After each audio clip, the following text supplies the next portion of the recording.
குறிப்பிட்ட காலத்திற்குள் அந்த ஒப்பந்தம் எடுத்திருக்கவங்க வந்து அந்த பணிகளை முடிக்கிறாங்களா? அவங்களுக்கு அபராதம் விதிகள்லாம் நீங்க பேசிட்டு இருக்க நிச்சயமாக எங்களை பொறுத்தளவில் திராவிட மாடல் ஆட்சியில் சொன்னதை செய்வோம், செய்வதைத்தான் சொல்லுவோம், சொல்லாததையும் செய்து கொண்டிருக்கின்றோம்.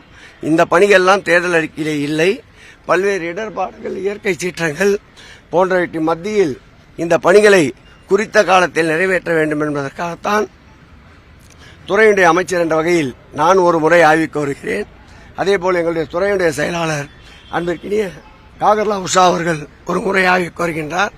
எங்கள் துறையுடைய உறுப்பினர் செயலாளர் அன்பிற்கினிய பிரகாஷ் அவர்கள் வருகின்றார். அதேபோல் சென்னை மாநகர பணி என்பதால் நம்முடைய மாநகரத்துடைய ஆணையாளர் குமரகுருவன் அவர்கள், மாநகர மேயர், அதேபோல் ஆர்டிசி ரவி போன்றவர்கள் உடனிருந்து ஒத்துழைத்து அனைவரும் ஒரு சேர இந்த பணிகளை மக்கள் பயன்பாட்டிற்கு குறித்த காலத்தில் கொண்டு வருவதற்குண்டான அழுத்தத்தை தந்து கொண்டிருக்கின்றோம்.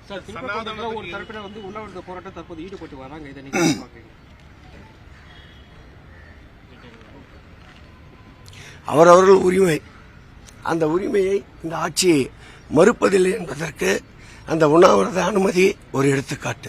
சனாதனத்துக்கு எதிரான மாநிலமாக தமிழகம் இருந்து வருகிறது மத்திய அமைச்சர் பாராளுமன்றம் சொல்லியிருக்காரு. நான் ஏற்கனவே பல தடவை அந்த பதில சொல்லிட்டேன். நீங்க அரைச்சமாவே அரைக்க வேணாம், புதுசா ஏதாவது கேளுங்க. தேர்தலை மனசுல வச்சுதான் வந்துட்டு மகளிர் உரிமை தொகை விரிவாக்கம் பண்ணியிருக்கிறதா எடப்பாடி சொல்லியிருக்காரு. அவர் தேர்தலை மனதில் வச்சுக்கினேன். அவர் ஆட்சி காலத்துல இந்த மாதிரி திட்டம்லாம் கொண்டு வந்துடலாம்ல. இப்ப 1500 சொல்லியிருக்காருல்ல, அவர் எப்படி சொன்னாரு? திருப்பூர்